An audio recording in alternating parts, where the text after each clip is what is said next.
Good morning, everyone. First, I would like to introduce myself. I am Dr. Surendra Singh Rathore. I am Associate Professor Nephrology and working as Head of Department at Dr. SN Medical College, Jodhpur, Rajasthan. And I have been practicing nephrology for last 10 years. So today we are going to discuss what is proteinuria, what is the importance of proteinuria, and what it really means to have protein in the urine. So normally, when kidney starts producing urine, there is no protein in the urine. The kidney does not filter out the urine. There is no protein in the urine. But because of some wear and tear mechanism in going in the kidney, there could be some amount of protein which is normally present in the kidney urine, daily urine, which should not exceed more than 300 milligram in a day. And because of some average difference between individuals, the normal definition of proteinuria is kept as a more than 500 milligram per day excretion of the protein in the urine. So, what does this really proteinuria means, and why this protein is leaked in the urine? So, there are two important causes of the proteinuria. One is the pathological, and one is the physiological.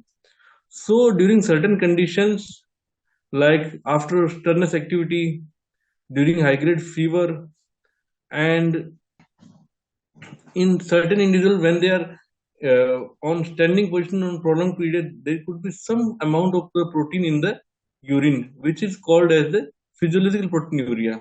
And if the in certain individuals there could be some urine protein in the urine when they are standing, it is called orthostatic proteinuria. So all these conditions are normal, and these proteinuria patients cases do not have any significance. But persistent protein of more than 500 milligram per day excretion is usually pathological, and it denotes a certain type of kidney disease. So, what are the common causes of the proteinuria in patients with kidney disease? First and foremost important is diabetes. If you are diabetic and your diabetes is prolonged, or if it is uncontrolled, there could be a protein, and this is the usually first marker of the diabetic kidney disease. Apart from diabetes, if you are having prolonged long duration of hypertension, then there could be protein in your kidneys, and this also means that there is a onset of the kidney disease in the patients with hypertension. Apart from that, there are certain autoimmune diseases like vasculitis, systemic lupus erythematosus SLE, which is commonly known as SLE. These conditions can also be associated with the protein in the urine, and there are certain conditions like glomerulonephritis. They are also associated with the protein. So these are the common causes of the pathological proteinuria, which is usually more than 500 milligram per day. And if the protein excretion is more than 3 gram in 24 hours, then it is called as nephrotic range proteinuria. So once you have found out, you know about what are the causes of proteinuria, then how do you find out whether they are having proteinuria or not? So what are the symptoms of proteinuria? Usually the symptoms are not much significant. Only symptom which patients usually observe is the frothy urine. When you urinate, there is a lot of frothing in the urinals, and it is very difficult to flush out. Usually the foams remains after flushing. Apart from that, if the proteinuria is significant, then there could be edema. The usually edema is in the lower part of body. It is gravity dependent. So in the when you are standing, the edema is seen in the lower part of body like legs and ankle. And if you are lying down, then this proteinuria, this edema disappears. It usually goes into sacral area, which is not appreciated by the persons. So how you measure this edema? The common way is that you press your thumb across your shin. If there is a pitting occur and this pitting does not immediately disappear, then it means there is a edema. So the common symptom of the proteinuria is pedal edema. There could be puffiness of face, or like mostly puffiness of eyelids in morning hours. Apart from that, there are no much symptoms of proteinuria or signs of proteinuria. It is usually find out during the medical examination and the urine and blood investigations. So how do we measure and quantify the proteinuria? Most important and first investigation is the urine dipstick examination. Dipstick examination can give you rough idea of the amount of protein. It could be, normally it is nil or trace.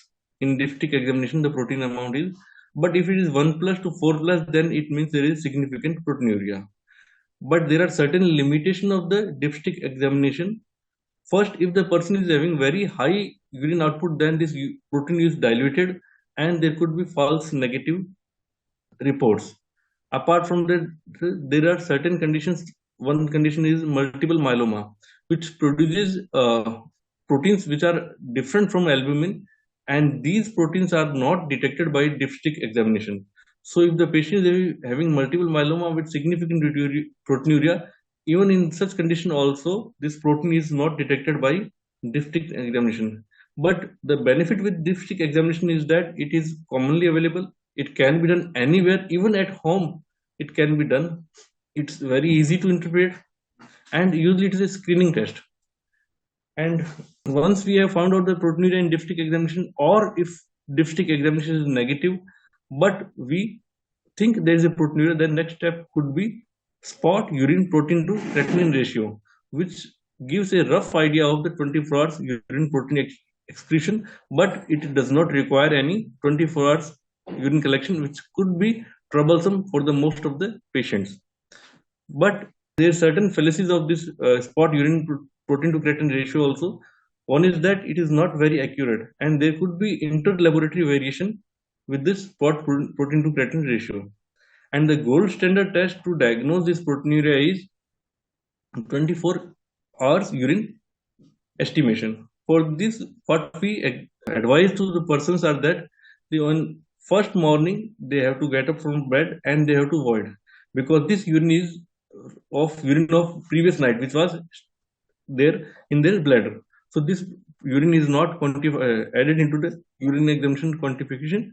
And after that, all subsequent urine collections should be collected in a sterile container till next morning.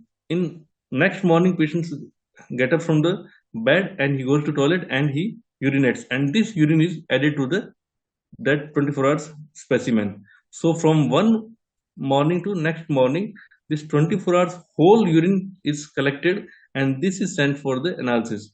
And this gives the most accurate idea of how much protein one is passing in his urine. And so once we have find out that there is a proteinuria and we have quantified whatever is the level of the proteinuria, then what is the treatment? The treatment usually depends on the primary condition. If the person is diabetic and he has signs and symptoms of advanced diabetic disease, then the treatment is intensive control of diabetes and medication. There are certain medication, ACE inhibitor or ARBs, angiotensin receptor blockers. These are the drugs which preferentially decrease the proteinuria level by certain mechanism in the kidney. So these drugs are added in these patients to control their blood pressure and to decrease protein. And if the person is having proteinuria because of long-standing hypertension, then also the treatment is strict control of hypertension and with addition of ACE inhibitor or ARBs. These are ACE inhibitor and ARBs are the gold standard drugs for proteinuria excretion. If the patient is suspected to have SLE or vasculitis, then the treatment is directed against the original disease, that is immunosuppression, to decrease the level of proteinuria and to cause let the disease to remit.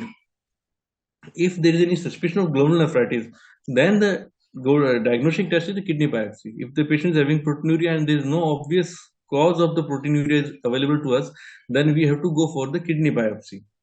So what does kidney biopsy means? It means we take out the patient to ultrasound room, we do ultrasound scan of the patients, and then after giving local anesthesia to the particular part of the skin, we insert a special needle into the patient's kidney, which is called a kidney biopsy needle. So by looking into the ultrasound machine, we insert a needle till the surface of kidney and we take out 2 or 3 small bites of the kidney tissues, and then we send this tissue for analysis. So this gives us very accurate idea of what is going in the kidney and what disease is causing kidney problem and leading to proteinuria. and this probably recording the most of the proteinuria cases if we do not have any obvious cause of proteinuria. And the treatment then further depend on the whatever cause we find out in the biopsy specimen. There are usually 6 to 7 diseases which are mostly responsible for proteinuria. One is minimal change disease, then is the focal segmental glomerular sclerosis, then there is a messenger proliferative glomerulonephritis, then there is membranous nephropathy, amyloidosis, and diabetic kidney disease. These are the most common causes of proteinuria, and the treatment then depends on the underlying condition. Thank you.